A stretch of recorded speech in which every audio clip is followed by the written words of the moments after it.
Hey, what's up, guys? So, Apple just literally just finished their presentation, and I don't want to recap what happened in the presentation because I want to talk about the Mac Pro.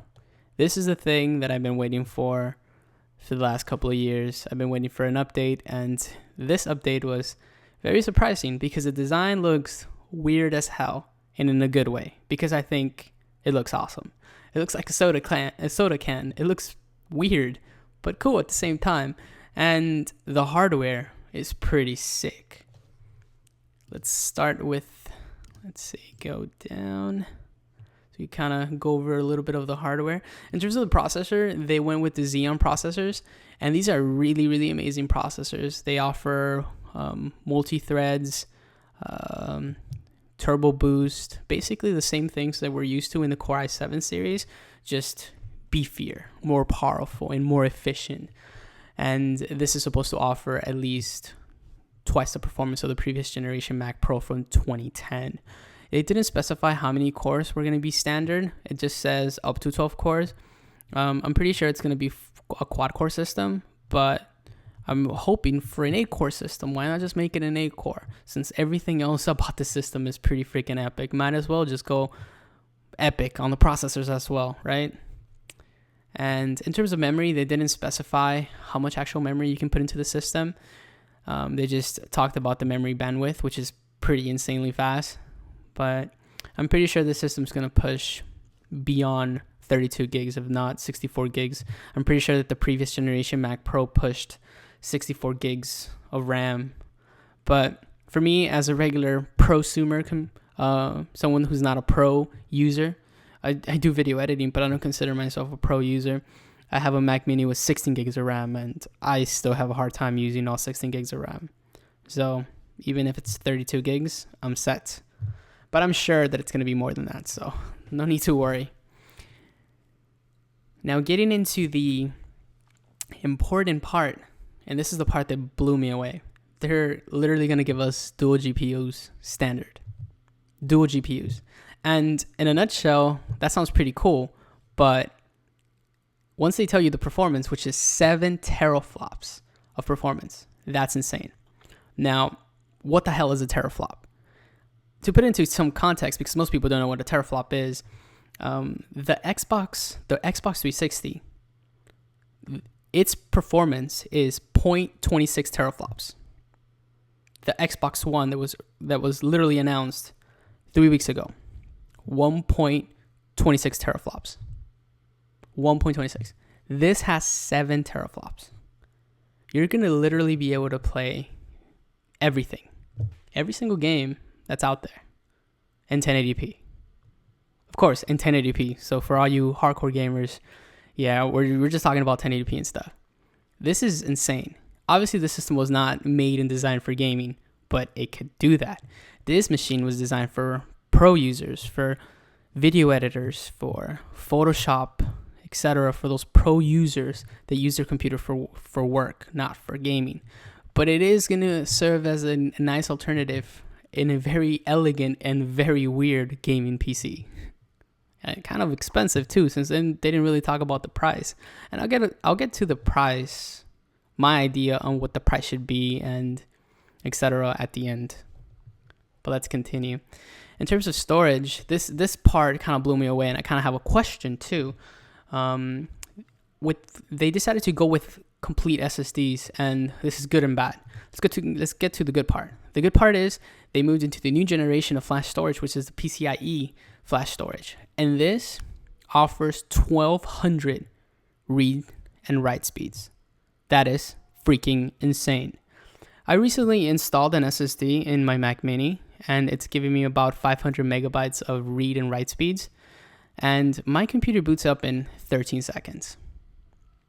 So now doubling that performance means that my system's going to be able to boot up, if I do buy the system, in about 5 seconds. That is freaking insane. That is insanely fast. But the downside of this is that everything's going to be SSDs, and that means we're not going to get that much storage. I'm hopeful that Apple adds a regular hard drive, so you can actually just pop in a regular hard drive and be set and have extra storage. Because if it's just SSDs, we're not going to have that much storage. It's going to be fast, but not that much storage. So I'm hoping that at least, a slot for a 3 terabyte hard drive to go along with this super fast, insanely crazy, beastly flash storage speed. But we'll see. And in terms of the fans and the system itself, it's just awesome. It's really pushing engineering to its limits, and this is awesome. I think the whole overall design is awesome. It doesn't have to take that much room. And after the presentation, I went on Mac Rumors and I started reading comments from people, and people were a little skeptical. Some were skeptical because they're like, the system's made of plastic. Sure, we don't know that for sure, but it does look like plastic. And I don't care if it's made of plastic, because aluminum costs more money, right? So if we can take that money and invest it in more performance, then let's do it. I'm all for the performance. I don't particularly care about the outside. As long as the inside is beautifully engineered, and from what I can see now, the inside is beautiful, engineering-wise, and physically as well. So I don't care if it is made of plastic. Again, we don't know this for sure, but if it is, I don't particularly care, because booting up my computer in 5 seconds, I'm going to forget that it's made of plastic. And moving on to Thunderbolt 2. I don't particularly care about Thunderbolt because I have a Mac Mini and I have Thunderbolt, and I don't use it because most of the peripherals and extra stuff you can buy for it are kind of expensive. So I'm kind of just using USB 3 for my data transfers and stuff. But it is going to be nice to have, Thunderbolt 2 for when 4K displays come out, or quote unquote retina displays, cinema displays from Apple in the near future. So it's going to be kind of nice to be ready for the future for the retina displays. And in terms of I/O, we basically have the latest and greatest in everything. Thunderbolt 2, HDMI 2.4. 2.4 means Ultra HD TVs, basically ready for the future.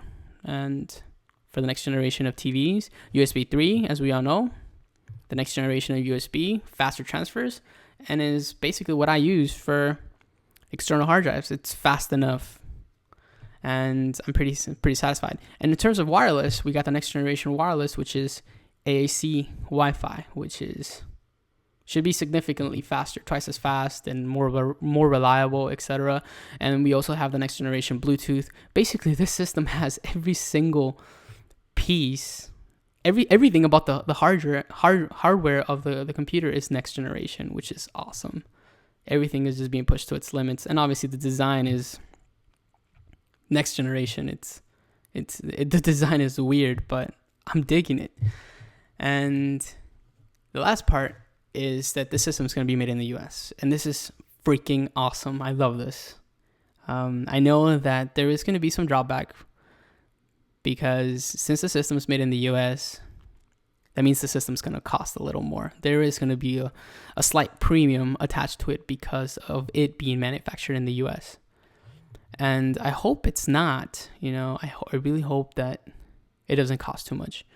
At the bare minimum, it should cost the same as the previous generation. But in my opinion, it should cost $2,000 solid. And this system will fly off the shelves. But I don't think that they're going to do that, because the price will be the same as the iMac 27-inch. It will be the same as the MacBook Pros 15-inch. But I think it works. And if a pro user is looking for a system, they're going to be in the fence on 3 different categories. So super powerful laptop, Mac Pro, iMac, or this at the same price. Obviously, this needs a screen, and you need a keyboard and mouse, etc., and speakers and all that good stuff. But I think it should be priced at $2,000. And if it is priced at $2,000, I will grab my Mac Mini and throw it on eBay. My MacBook Air, throw it on eBay. I'm gonna flip my room, and I'm just gonna look everywhere and try to sell everything to try to get my hands on this system. But if this system is priced at $2,500 plus, it's really gonna break my dreams on getting this system, because I'm not going to pay that much, or $3,000 is just too much for a system, especially with technology moving pretty rapidly, you know. But yeah, I really hope that they price it correctly, and I'm really happy that it's being assembled in the US. I really do like that. And they haven't released a release date for the system, but either way, I'm excited, and I think the Mac Pro kind of stole the show from today, at least in my eyes. And yeah, what do you guys think of the new Mac Pro? What are your thoughts? Leave a comment below, and if you guys enjoyed the video or you guys found it to be helpful in some way, give it a thumbs up, and I will catch you guys next time.